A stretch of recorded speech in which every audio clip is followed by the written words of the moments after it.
चलो एक नया वीडियो बनाता हूँ फ्रीक्वेंटली आस्क्ड क्वेश्चन पे, ठीक। क्योंकि बहुत से लोग ये क्वेश्चन पूछ रहे हैं कि शॉर्ट नोट्स कैसे बनाते हैं। तो आज मैं तुम्हें पूरा साइंस बताता हूँ कि शॉर्ट नोट्स कैसे बनता है अच्छे तरीके से। लेकिन उससे पहले समझो कि शॉर्ट नोट्स होता क्या और हमें इसे क्यों यूज़ करना है।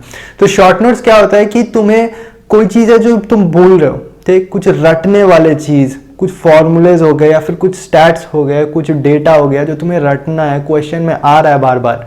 तो उन सब चीज़ों के लिए हम शॉर्ट नोट्स यूज़ करते हैं। समझ में आया?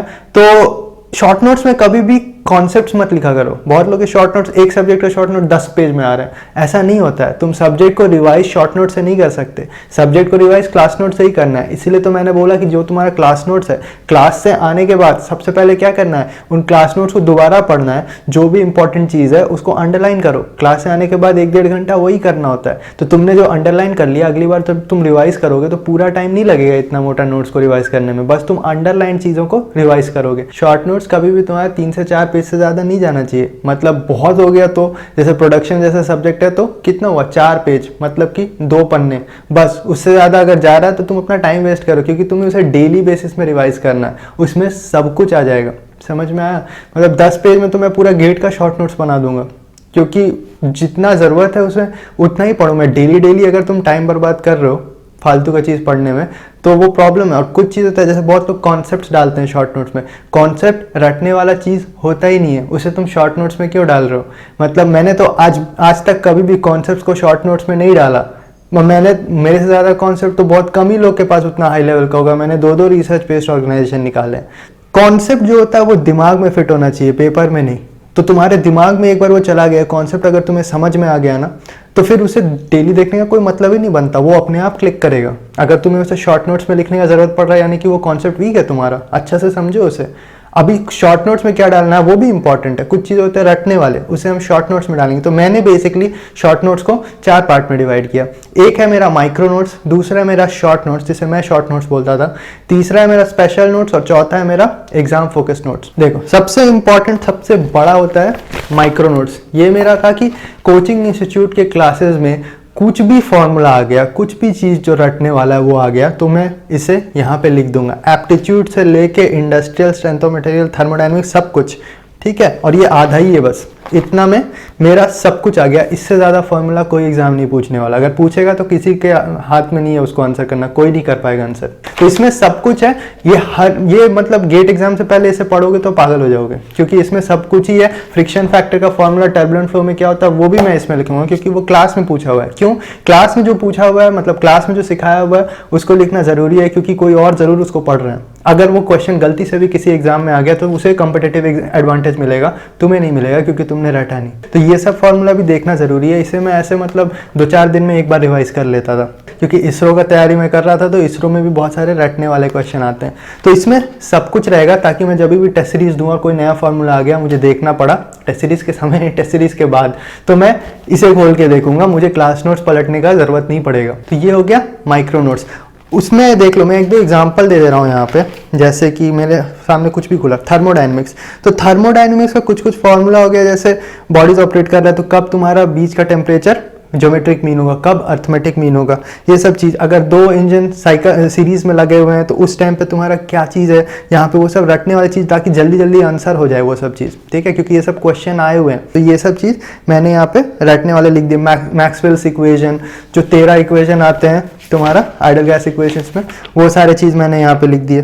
तो ये सब चीज़ यहाँ पे लिखने का ज़रूरत है। ये माइक्रो नोट्स है, इसमें सब चीज़ है, कुछ भी ऐसा नहीं है जो इसमें नहीं मिलेगा। एप्टीट्यूड के भी जो कुछ चीज़ रटने वाले होते हैं वो भी यहाँ पे मिल जाएंगे। जैसे स्ट्रेंथ ऑफ मटेरियल का देख लो, एक फॉर्मूला है shear stress, transfer shear stress का, यहाँ मैं फोटो लगा दूंगा।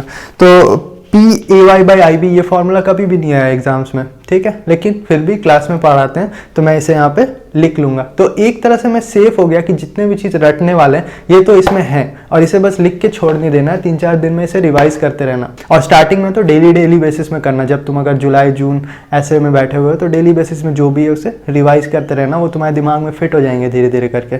उसके बाद उसे अप्लाई करोगे तो और ज़्यादा याद होगा तुमको। अगर तुम कभी क्वेश्चन सॉल्व कर रहे हो, तुम भूल गए, और जो चीज़ तुम भूल गए ना उसे यहाँ पे आके देखोगे तो और अच्छा से याद होगा। समझ में आया? मेमोराइजेशन का सबसे अच्छा टेक्निक है भूलना।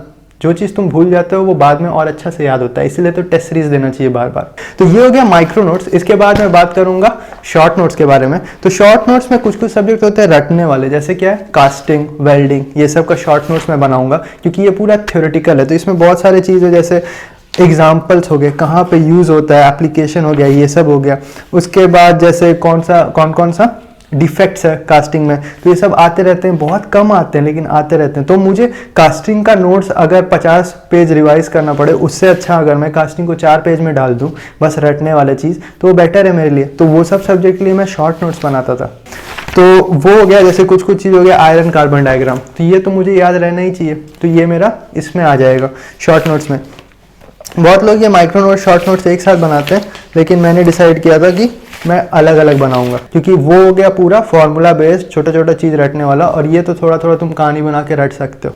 जैसे कुछ साइकिल हो गए, लेनोर साइकिल, एटकिंसन साइकिल, ये सब बहुत कम आते हैं लेकिन आते तो हैं, तो उसे मैंने शॉर्ट नोट्स में डाल दिया था। उसके बाद मैं आता हूँ स्पेशल नोट्स में। स्पेशल नोट्स मेरा बस इंजीनियरिंग सर्विसेज में काम आएगा या फिर इसरो में काम आएगा। ये मैंने मेनली इसरो के लिए बनाया था, इसरो के एग्जाम के पहले। तो इसमें इसरो में क्या है, क्वेश्चन रटने वाले बहुत आते हैं, बहुत सारी चीज़ जैसे कंप्रेसिबल फ्लो, वो सब गेट वेट में नहीं आता है, बस इसरो में आता है, तो मैंने उसे यहाँ पे बनाया था। और जो भी मंडल सर का क्वेश्चन बैंक में जो भी इंपॉर्टेंट फार्मूला हो गया या फिर इंपॉर्टेंट कोई डेटा हो गया, तो वो मैं इसे लिख लेता था, क्योंकि मंडल सर का क्वेश्चन बैंक में मैं वहीं सॉल्व करता था और उसे फेंक देता था। तो मैं इसमें सब कुछ लिख देता था जो भी इंपॉर्टेंट। मैं एक दो पिक्चर लगा दूंगा यहाँ पे, तुम्हें समझ में आ जाएगा। जैसे strength of material, fluid mechanics, ये सब जो भी मैंने वहाँ से सॉल्व किया था, थर्मोडायनेमिक्स, उसका इंपॉर्टेंट सारा चीज़ मैंने इसमें लिख दिया। तो ये थोड़ा ज़्यादा है, लेकिन कुछ एग्जाम ऐसे ही होते हैं। तुम्हें मैं बाद में इसरो के लिए बताऊंगा प्रिपरेशन कैसे करना है, तो उस टाइम पे तुम्हें ऐसा बनाना ही पड़ेगा, क्योंकि देखो ये थोड़ा मोटा है, ठीक है, ये पूरा में नहीं है, आधा में है, ठीक है, लेकिन ये सब तुम्हें बनाना पड़ेगा, क्योंकि इसरो के पहले मेरा बात का एग्जाम चल रहा था, तो उस टाइम पे मैं साइड में रिवाइज करता था, तो ये मेरा बहुत जल्दी रिवाइज हो जाता था, और जो भी प्रॉब्लम सॉल्विंग में बाकी का टाइम इन्वेस्ट करता था। तो इसे मैं स्पेशल नोट्स बोलता था। ये कभी भी गेट में काम नहीं आएगा। ईएस में तो सब चीज़ ही काम आएगा, लेकिन गेट में कभी भी काम नहीं आएगा, इसीलिए गेट के टाइम पे इसे साइड में रखना है, इस टाइप का चीज़। अगर गेट भी तुम्हारा टारगेट है तो गेट तो सभी का टारगेट होता है। चलो अब हम आते हैं, 3 समझ में आया, माइक्रो नोट्स, शॉर्ट नोट्स और एक स्पेशल नोट्स। अब आते हैं एग्जाम फोकस नोट्स में। एग्जाम फोकस नोट ऐसे पतले से रहेंगे।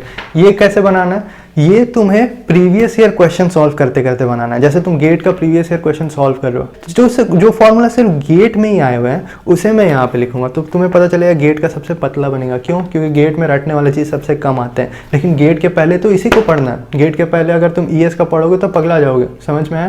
तो इसीलिए कोई एग्जाम फोकस नोट्स भी बनाया करो। ईएस का कुछ एग्जाम फोकस नहीं होता है, ईएस में सब आता है, तो ईएस के पहले मैं माइक्रो नोट्स ही रिवाइज करूंगा। उसके अलावा मैं इसरो के लिए भी बनाऊंगा। देखो इसरो के लिए एग्जाम फोकस नोट। अब इसरो के प्रीवियस ईयर क्वेश्चन बैंक में खोल के देखूंगा, उसमें पिछले कितने साल से चल रहा है, 12 साल 13 साल, उसमें जितना भी फॉर्मूला आया, जितना भी रटने वाला चीज़ आया, वो सब मैं इसमें बनाऊंगा। तो ये इसरो फोकस नोट हो गया। अब इसरो के एग्जाम के 2 दिन पहले मैं माइक्रो नोट्स नहीं देखूंगा या फिर गेट फोकस नोट्स नहीं देखूंगा, मैं तो बस इसी के लिए देखूंगा क्योंकि इसरो में आ चुका है, अब दोबारा आने का चांसेस ज़्यादा है, तो मैं उसे देख के जाऊँगा। समझ में आया कैसे बनता है? तो बेसिकली मैं 4 पार्ट में बनाता था, तुम इसे जो नाम देना है दे दो। एक चीज़ याद रखना, एग्जाम फोकस नोट्स हमेशा बनाना है, क्योंकि वो एग्जाम के पहले मुझे वही देखना है। माइक्रो नोट्स हमेशा बनाना है जिसमें सब कुछ रहे, ठीक है। बहुत लोग क्या करते हैं, वो मेडीजी का हैंडबुक खरीद लेते हैं। अब देखो उसे तुमने पिछले 4 साल से पढ़ा तो अलग बात है, लेकिन अपने हाथ से बनाओगे तो बेटर रहेगा, क्योंकि उसमें बहुत सारी चीज़ ऐसा रहेगा जो तुम्हें हमेशा याद रहता है, उसमें कुछ चीज़ ऐसा रहेगा जो तुम भूल जाते हो लेकिन उसमें नहीं है, ठीक है। तो वो सब चीज़ प्रॉब्लम नहीं होना चाहिए, तुम खुद का बनाओ तो बेटर है। कुछ लोग तो अलग ही दिमाग लगाते हैं, वो किसी और का शॉर्ट नोट्स ले आते हैं, उससे तो कभी कुछ ना होने वाला, ठीक है। तो अभी तुम नीचे कमेंट करोगे जरूर कि अपना शॉर्ट नोट्स दे दो, मैं दूंगा ही नहीं। क्यों दूँ? उससे तुम्हारा कोई फ़ायदा ही नहीं होगा। तुम्हें खुद से बनाना है, तुम में क्या कमी है, तुम में क्या प्रॉब्लम है, वो सब खोज के तुम्हें शॉर्ट नोट्स खुद से बनाना है। तो ये हो गया शॉर्ट नोट्स कैसे बनाना है, और बस यही था आज का वीडियो के लिए। फिर मिलते हैं नेक्स्ट में। कोई और प्रॉब्लम हो तो नीचे कमेंट कर दो, मैं FAQ में डाल दूंगा। तब तक के लिए बाय बाय।